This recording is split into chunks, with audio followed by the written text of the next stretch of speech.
সাদা বলের ক্রিকেটে ইংল্যান্ডের গ্রাফ নিম্নগামী। সম্প্রতি চ্যাম্পিয়ন্স ট্রফিতে ব্যর্থ হয়েছে। এর আগে ওয়ানডে ও টি-20 বিশ্বকাপেও ব্যর্থতার গল্প লিখেছে দলটি। সে দায় কাঁধে নিয়ে সাদা বলে ইংল্যান্ডের নেতৃত্ব ছেড়ে দেন জস বাটলার।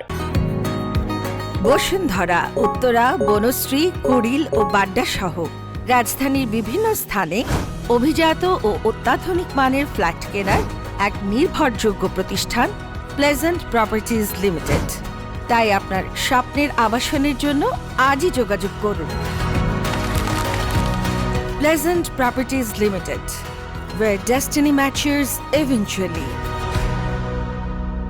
এবার তার উত্তরসূরি খুঁজে নিয়েছে England and Wales cricket board ECB. সাদা বলের ইংল্যান্ডের নতুন অধিনায়ক হিসেবে হ্যারি ব্রুকের নাম ঘোষণা করেছে তারা।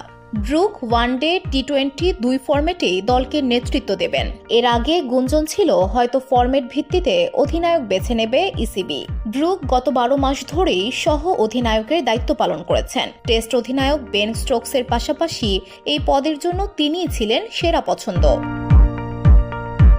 ইংল্যান্ডের ছেলেদের ক্রিকেটের ম্যানেজিং ডিরেক্টর রব কি বলেছেন, ব্রুক আমাদের উত্তরসূরি বেছে নেওয়ার পরিকল্পনার অংশ ছিল অনেক দিন ধরেই, যদিও সুযোগটা এসেছে প্রত্যাশিত সময়ের আগে। হ্যারি শুধু একজন অসাধারণ ক্রিকেটারই নন, তার ক্রিকেট মেধাও অসাধারণ।